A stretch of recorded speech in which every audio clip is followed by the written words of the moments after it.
Ready? I'm ready. How about you? I'm ready. So, hello everybody. Today we have my favorite filmmaker in the world, my mom, photographer. I took a lot of videos too of a lot of true. ball games. I guess you're my favorite videographer and photographer. Well, thank you. Today we went out and shot a bunch of pictures at the creek with me, my dog son Nassus, her grand dog, and that was fun. Yes, it was. I enjoyed it. You had a big backpack on, or I had the backpack, but then I had to take it off for every picture, so then you ended up being the... I carried it, yes. You carried it, and then we took some tennis shots out in the middle of the creek. We didn't take any pickleball, did we? It took one, I think, the victory shot. Oh, yes. That was a fun one. And then Nassus had some good shots, getting the ball and bringing it back.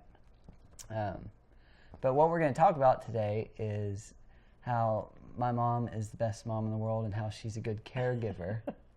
How she's, and what she's, I don't even know if you'd say learned about caregiving, but just what makes you such a good friend and an amazing mom. Because, well, I'll just start off with one story. All right. So my memory of Mom, this isn't too long ago, a couple years ago. I was in San Marcos, and I had lost all of my friends, basically. Moved apartments, moved across town. My friends moved away. Relationships ended. I remember. You remember. And there's one night, and also this was the time in my life where I was starting up my new, at the time it was new gaming website where I taught people how to make and sell board games. So that was just starting to get really big when all of this outside of work stuff happened. But anyway, the one night I remember in particular, and I'll probably forever remember, is you called me to check in, and you're like, well, how's everything going? And I was like, oh, it's all right. And then you asked me about one of my friendships that had just ended, relationships. And I didn't talk because I couldn't, because I was like starting to cry. And then you said, well, do you need me to come down? I still couldn't talk. And then I just started crying out loud instead of just in my head. And you said, all right, I'll be right down. As quick as right down can be. And right down at that time was 2 hours exactly, 2 hours and 5 minutes away. And I think she got there in 2 hours and 4 minutes. Yep. And she had dinner with me for like 20 minutes and then left. Or it was probably like an hour, but yeah. But you drove 2 hours just to see me for the dinner, and then you had to go back and get back to work the next morning. So that's right. I just had to make sure you were okay. Yep, and you did, and that meant a lot to me, especially at that point where I'd moved down to San Marcos and didn't have as much down there, and then the few things I did have kind of all blew up at once. People moved away. Right. Whatever, life happened. But yeah, that kind of thing, and that's not just one thing in my life, but you've done this stuff all throughout my life. You know, I get kicked. Let's talk about getting kicked out of daycare. Oh, yes. Do you want to tell this story? I have my version of it. I'll tell you my side. Your July birthday, and everybody had been telling me, don't start him in school this year. You wait a year so he'll be older. You need to wait so he'll be older. Don't start him when he just turned 5 for 1 month. What was making you want to start me early? I wasn't starting you early. I was starting you on time because the law says you start if you're 5 on September 1st, and you were going to be 5 on September 1st. But everybody said, yeah, but those that turn 6 on September 2nd are almost a year older than him.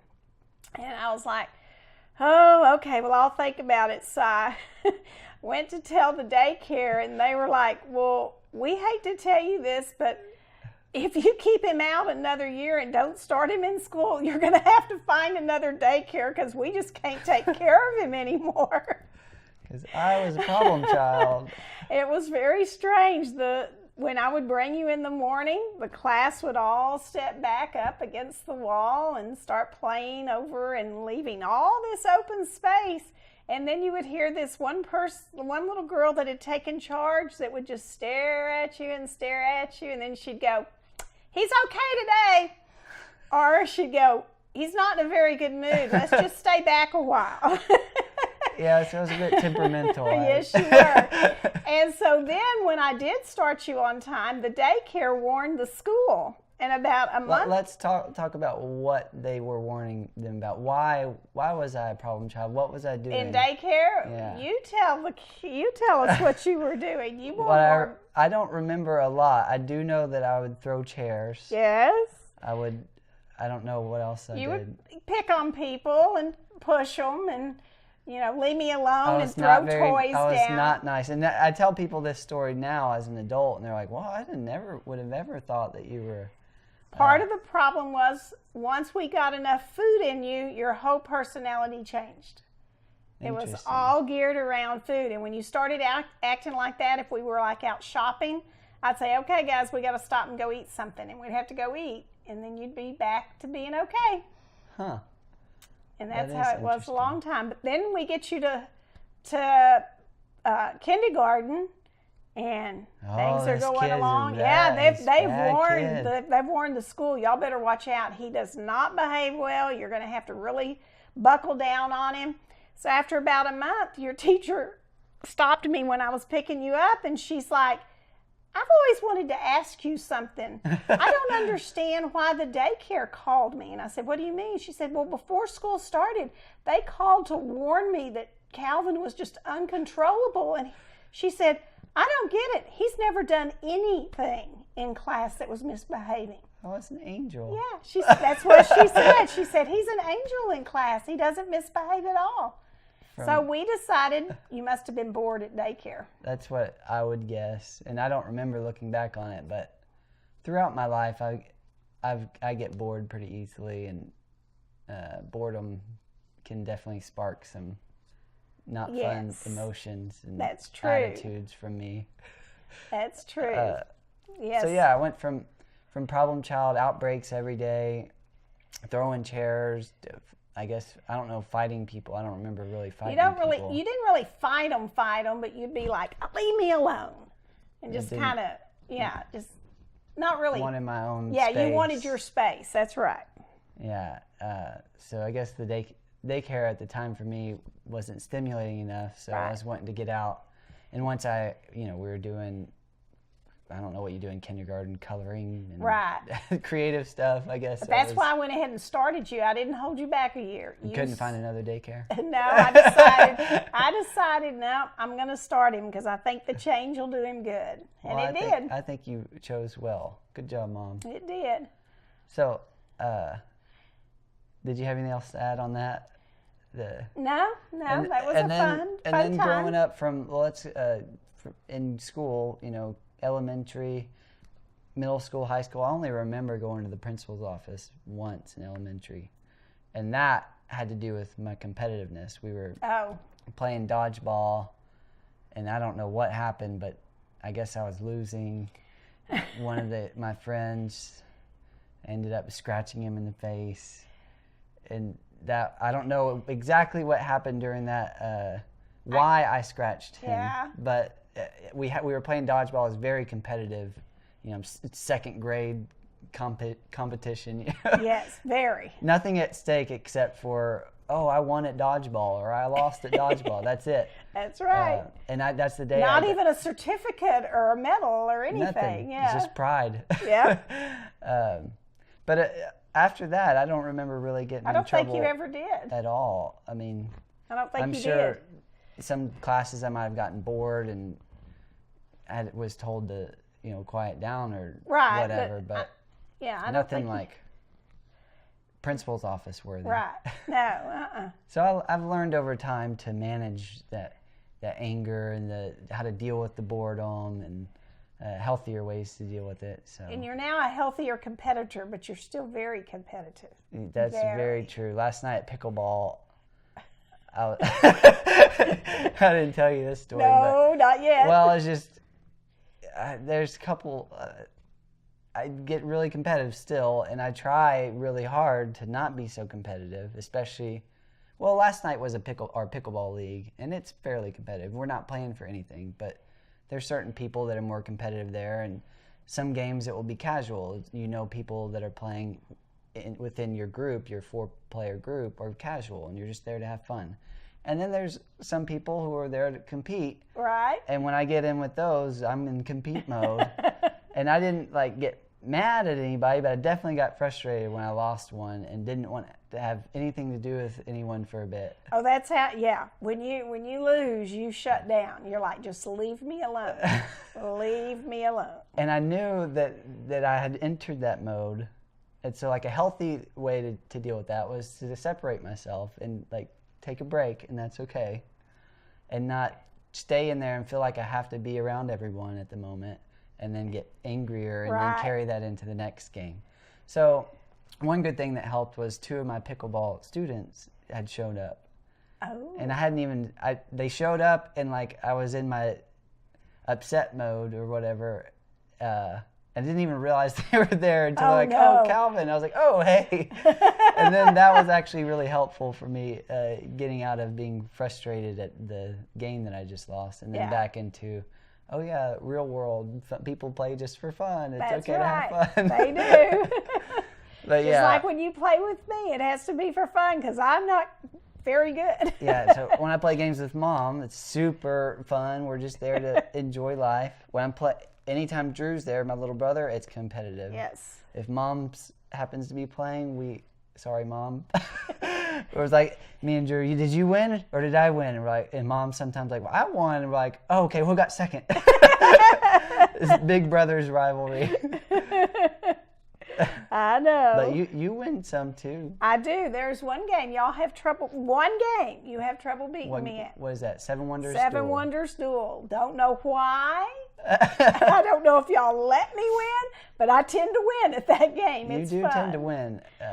But now I'll play at Gen Con 12 or 14, 16 hours straight, losing every game I play, and I still keep playing.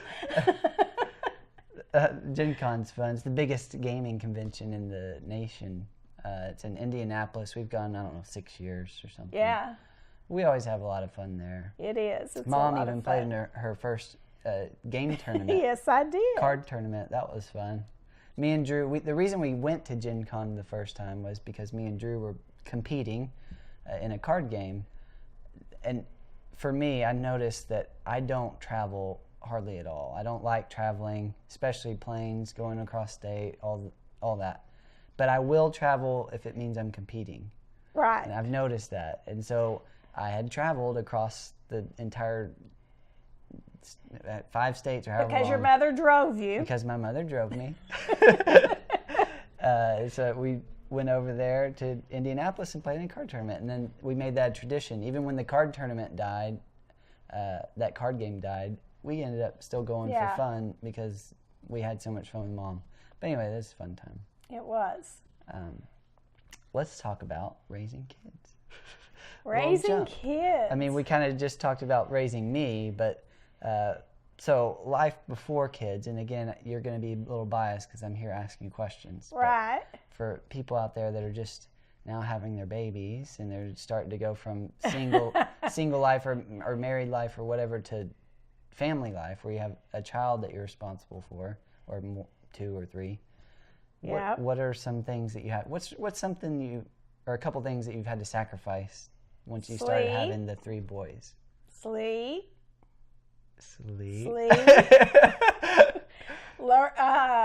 Eating slowly. When you have kids, you have to eat fast because you're always on the go. You gave up eating slowly. I gave up eating slowly. So you gave up sleep, I gave up sleep, eating slowly, and buying things for me. I always had to buy things for my kids. And she always bought stuff for us. Well, I had to make sure you had uniforms, cleats, balls, all the things that were required, and then I tried to get you some extras. Mom was amazing at getting us into different sports, getting us into different activities, mostly sports. We did, actually, no, that's not true. We did a lot of different activities. Yes. Art. Summer programs. Right. Piano. Karate. Remember your first karate experience? Oh, yeah. When you were 6? Came up with my thumb tucked into my fist. I don't know why I was hitting like this, but he goes, all right, my instructor, Mr. Lundenberg. All right, all the kids, all right, hit my hand. Pop. Oh, good. All right, next. Come hit my hand. Pop. Oh, good. Calvin comes up. It wound up. Bam! He fell back.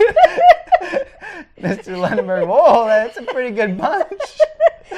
He came out of that class and he said, Calvin's 6 years old, right? I said, yes. He said, well, he's supposed to be in that class he just came out of, but he hits just a little too hard for it, so we're going to have to move him up.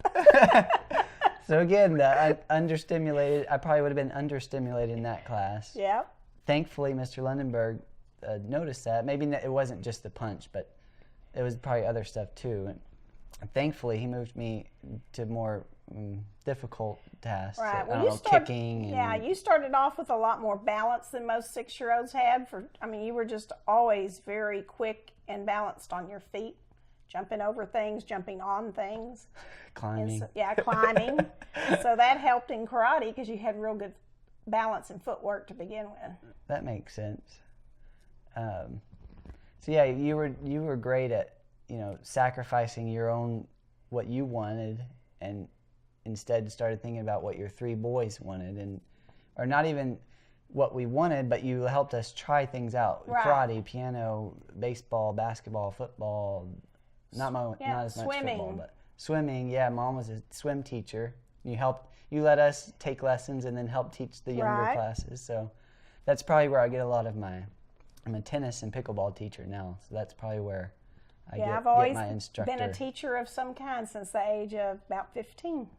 And you've helped me a lot, even now that I'm an adult. Now you're helping me with the logistics of it. So now that I'm teaching and coaching and have my own websites and whatnot, you help me with the tax part. Like, well, here's what I did when I owned my swim school and dance school. So you've been able to help me with that too.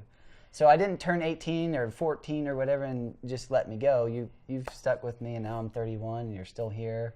Still trying to answer your questions. That's right. 2 years ago in San Marcos, and you drive 2 hours to have dinner and drive back because I'm crying my eyes out. That's right. That's what moms are for. That's what moms are for. So you gave up sleep, eating slowly, and stuff you wanted. That's about it? Well, that's a lot. Yeah. So what are you happy about that you have the kids? You gave up those things. What did you get? I got a lot of fun and love, and I learned to do new things. Like play board games. Like coach soccer. Oh, yeah. I never played sports as a little girl. I was a Barbie doll girl. And the dear Lord said, guess what? You're going to have 3 boys. And I'm like, where's my Barbie doll person and my dancing school person? Because I always wanted to take a little girl to dancing school because I had a dancing school. And I took y'all for gymnastics. I taught y'all. And then I took you to gymnastics school. I like gymnastics. Yeah. So when y'all got old enough, Michael John, of course, was first, and he was ready to play soccer. They needed volunteer coaches, and I was like, okay, I'll volunteer. And then I go home going, what's soccer? I had no clue. So I had to learn as we went. But you were a great soccer coach. I mean, I don't remember much about you coaching me or whatnot, but I did a little bit when you were little. I remember being older and you coaching Drew and seeing how you dealt with that. Right. And that was good. And tennis, I'd never played tennis in my life. And when you and Michael John were playing and Drew wanted to learn, well, y'all played with your dad, and I would stand over there and hit with Drew, till he was 5 years old. He got too good. Yeah, he came to the net one day and said, Mom, I'm sorry, but I just got to find somebody else to hit with. I was like, okay. You raised some good tennis players, though. I did. Drew And went to basketball state. and some Yeah, good basketball. men. Good men. Yeah. Well, I think you got A+ on your report card for being a mom. Well, I hope so. I gave it all I had. That's all I can say. I can attest to that. You gave 110%, even when the 10% wasn't needed. I know, looking back, there's things I wish I'd done different, but can't change them. Anything that you're willing to share? Well, I know it's probably a lot of little stuff. But. Probably would have been a little more active at church and not jumping around in churches so much at the end and trying to stay one that was more church family. But part of that was because the youth director changed churches and we really liked him. So, but I don't think you should blame yourself for that. I feel like we went to a lot of church activities. Do you? Okay. Way more than most of my friends would have. Oh, really? To, yeah. And let's see, what else? You know, your Meemaw, she always makes me feel like I didn't let her have enough time. And I just sit there thinking, how could I have given her more time? But I guess I could have. Yeah, my grandma, we used to love going down there. And we did. We'd spend week, 2 weeks. Yeah, out in the woods. Down there, which was a lot. Considering she was 2.5 hours away, that was a lot of time. And I got you there for weekends, and they came to our house for weekends. And then post-school, once we got into college and after college, we still make time to go down there several times a year. Yes, I tried to make a point to try to organize a family trip to Meemaw and Doss. And she does that. I think it's important. And Mom does that very well. So I think it's very important. And they're both 91 and still here. That's amazing. It is. Very blessed. Yeah, Meemaw and Dar. We still have good times with them. I'm super glad they were my first and second podcasts. Yes. That was neat. Let's see. So I was going to ask you something. What was it? What was it?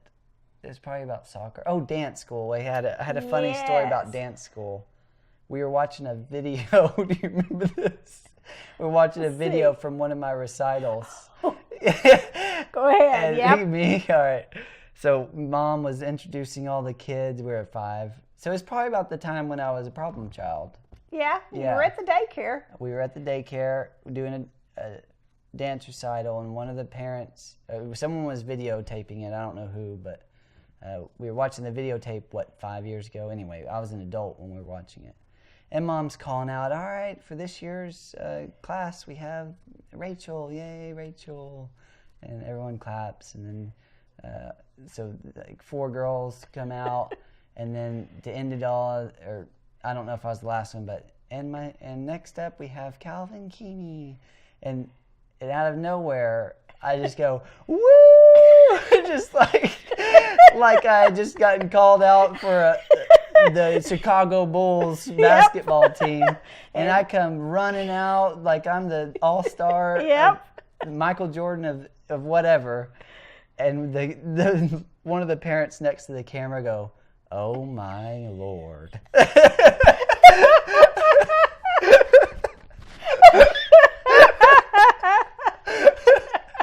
I can see that's that. Me. Oh, that's pretty good. That was hilarious watching that video, and it just summed up me as a child so perfectly. Yep, it did. Oh man. All right, so let's see, what else do we have? Oh, caring. Let's talk about caring for your friends. So you've had several friends throughout your adulthood, right. So this has happened when Drew was in school still, that I remember. I mean, you've always cared for friends with us growing up, right? But especially after the 3 boys left, me and my 2 brothers, we went off to college and then graduated. Right. Well, because there is a big difference. There's 11 years between the oldest and youngest, and then 7 years between you and the youngest. Mm-hmm. So I mean, that kind of made Drew an only child for quite a while. Yeah, that's true. And then, so as we transitioned out of the house and into the world, I've noticed that you started picking up, because you still had that caring in you, Right. and that wanting to help people in their everyday life. And so instead of you caring for your 3 boys as much, as we transitioned out, you started caring more for some Adults. of those close to you, your adult friends. So do you have some tips on caring for adults? And when we say adult, 60 plus? Yes. We'll say Most of them are. 60, 70, and then And 80, 80 and 90. 90. Yeah. Yeah. So 60 plus. What are some good pieces of advice for maybe someone out there who's just starting to care for their friend or their mom or dad that's older, and they're transitioning from their parents caring for them into, well, I guess that's 2 separate things. Yeah, Let's parents talk about caring for kids. Do you want to and talk about now caring the for parents, friends? Yeah. Or Friends first, okay. Or parents. The first friend that really needed a lot of my time, and Drew would go with me on this, was a woman that has cerebral palsy. And we went over to give her an estimate on doing siding on her house. And I hadn't seen her in a while. She used to be at church with us, and then she moved to a different church. And so we got to talking and became friends, and she loved going to Baylor football games. And so I became her caregiver to get her to the Baylor football games and back. And I'll never forget, she of course had trouble moving, but she was still trying to walk on her own. And at one Baylor football game, she got crooked trying to get back in the car. She pulls me in the car on top of her. We're both stuck in the front seat, and it's like, we're never going to get out of here. But we finally did. Well, but good. anyway, she does not live in town anymore. But when she was in town, I made it a goal to try to take her to at least 2 or 3 games a year, and to go see her at least every 2 weeks and take her somewhere, because she really did not have any family in town. She had a couple of other friends that came over occasionally, but they had family in town. And so anyway, she pretty much was just stuck in her house by herself. So I tried to help her out and take her places. And then 2.5 years ago, my best friend, who's in her 80s, lost her husband. And she is definitely a isolated person. She stays at home by herself pretty much all the time. She'll go out and do a few things, but she really doesn't have any friends she goes anywhere with except for me, and no family in town. So I try to spend that a lot of friend went from being isolated and spending all of her time with her husband Yes, for at the home. last 50 years, Yeah, 60 years, yeah, to not having that companion, right. and needing something. Yes, And you just going on a trip to the store, right. the supermarket. When she goes on her long grocery shopping trips, she still wants me to be with her. And so we go 2 to 2.5 hours every 2 weeks to H-E-B. It's that long. And we're in H-E-B that long. But it's fun. We enjoy it. I think the coolest part about observing you helping your friends is that you understand, like, even when it's frustrating for you, or not so much frustrating, but when you're tired, you don't want to Right. go out, and you just got off of work, you're able to realize that no matter how annoying and frustrating it is for you to have to go out, it's probably even more annoying and frustrating for them to have to stay in That's right. day in and day out, not have anything, no interaction, no way to get to the supermarket or whatever. Now, she stayed home with her husband all the time in the house pretty much when he was alive. But and got they someone would to talk work, to, but then yeah. they had someone to talk to. So it became different. But she's doing really good now. Well, that's awesome. And we still try to do a lot together. And I know you probably wouldn't give yourself credit knowing you, but For what? that probably had a lot to do with you being a great friend, her being able to recover from that so effectively. So I think good Well, I job hope on it you. helped her. I'm Thank sure you. it did. I hope so. But the cerebral palsy friend is out of town now, and I feel bad because I don't get, it's like 3 hours away and I don't get up there a lot, but I'm going to try to get up there this Christmas. I try to see her once a year, but it's hard sometimes. That is hard when your friend moves out of town. Right. I mean, I'm working full time still, and that really cuts into the time. And then I've got my parents I need to go see every week, and they're 2.5 hours away.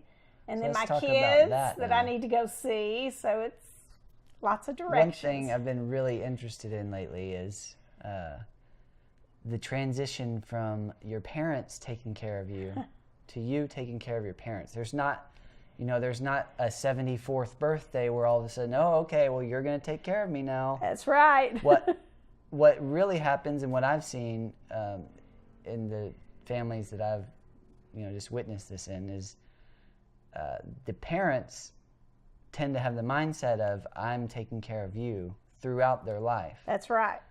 But there comes a point when they actually need someone to take care of them physically and that's right. just help with their house chores and grocery shopping and whatever.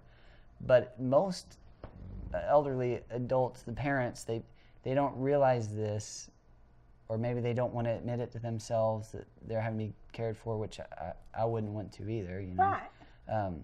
But it's interesting from like the children's perspective, because they have to realize, wait, am I supposed to be caring for them now, or are they still it's very interesting.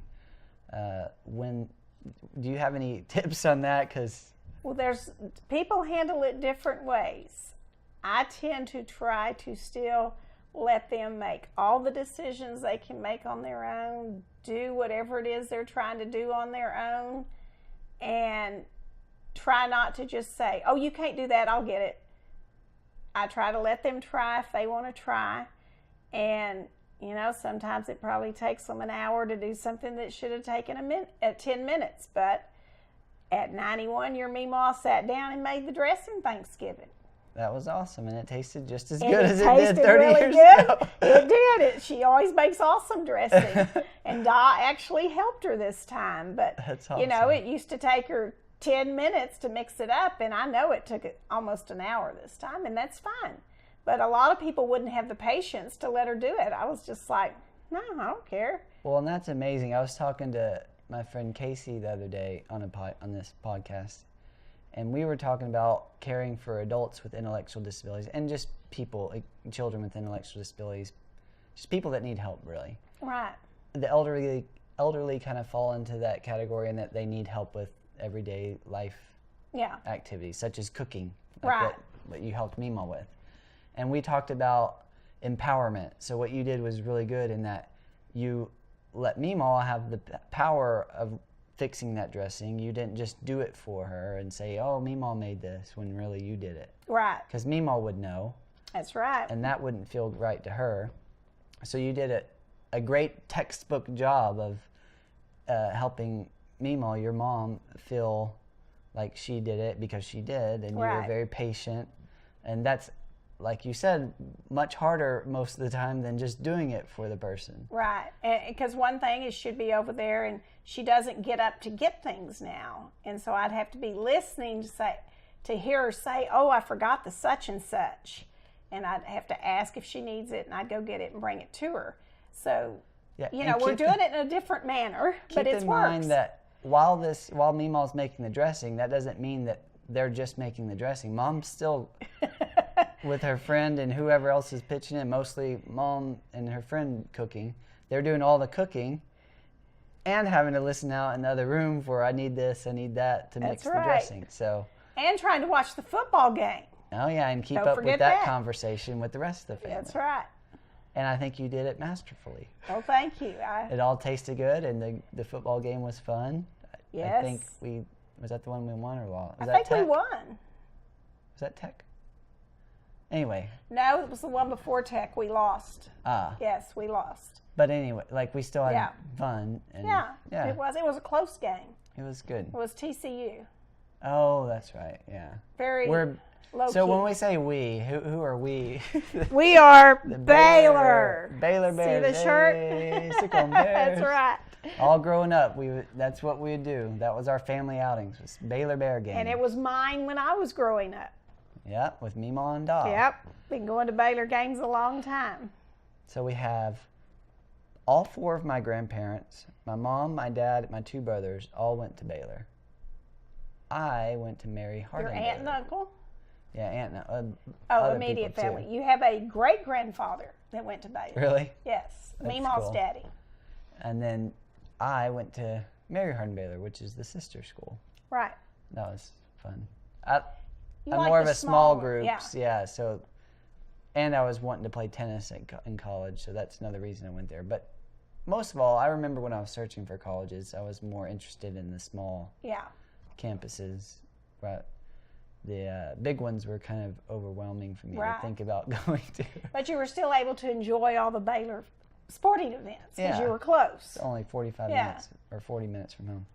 It's interesting, though. I live in Austin now, and I have enjoyed the big city way more than I thought I would. Have you? Good. I like it so much here. Good. Maybe I'm just more comfortable with socializing or going out. I don't know what it is, but well, I guess it's a big city, but I still do like things where there's not a lot of people there, like hiking and pickleball and tennis. Not like go to a club, which would probably still be way overstimulating. If you don't like crowds, I'm sure it would be. Yeah. Well, that's fun. Yeah. Do we have any other advice on because I'm really curious about this, the transition of going from child to being cared for by your parents to caring for your parents. And this, I'm going to guess this happens sometimes in the parents' 70s, 80s. It's different for everybody, but I mean, I have a friend whose mother is younger than me, and she's having to become the caregiver for her just because she didn't take care of herself when she was young. She has knee trouble, back trouble. She's got heart disease, and she's younger than I am. So I guess it can happen younger, but normally probably 75 and up is when I it would starts. guess it's not so much about the age. Now that you said that, it's more about the ability to do everyday life things. So if there's a physical limitation, such as knee problems or back problems, and maybe they can't drive somewhere, or they can't see as good anymore at night. That's typical. Like maybe they have night blindness or night vision problems. Maybe that's a time when you start transitioning into, well, they always took me to places for the last 30, 40, 50 years. Now it's time for me to start helping them out, getting to the store or whatever. Or plan. I think one big thing is just planning around it. When you know your mom or dad is struggling with something, maybe they don't see well at night. Well, try to plan stuff during the day. That's right. If you don't want to go get them, maybe you can plan something during the day and you have to plan everything earlier, like just going to go do something. When you say, Daddy, get your shoes on, you can't expect 10 seconds and he's ready. You 15 minutes ahead of when you want the shoes on. You now say, Daddy, get your shoes on. And then 5 minutes later, have you got your shoes on yet? And so you have to do the constant reminders. But I think that's better to let them be independent and put them on themselves rather than, like so many do, run over there and say, here, give me your foot. Let me get your shoes on you. Yeah, I think. And so you have to adjust some things. Coming from the field with intellectual disabilities, and I would totally agree with that. You know, you wanting them to feel like they still have control of their life, because they do. And you don't want to humiliate them by, you know, putting their shoes on in front of everybody and making them look like they can't do it. Or it's more preparing, like you said, and not just being frustrated and doing it. So that's interesting. And then, of course, you have the physical limitations and then the mental limitations, which is even more difficult in general to assess. Yes. You know, when your parent starts forgetting stuff, it's like, are they just forgetting something, or do they actually need help scheduling? Like, is it something where I need to step in and help them schedule these things because they're not able to do it? I knew with my daddy that he was, how would I put it, to the point of wanting other people to start making some decisions for him. Because growing up and into his 60s, I guess, he kept a sheet of paper in his pocket with a list. How he wrote that small, I don't know, but with a list of all the things he needed to get done. I forgot someone's coming today. Oh, okay.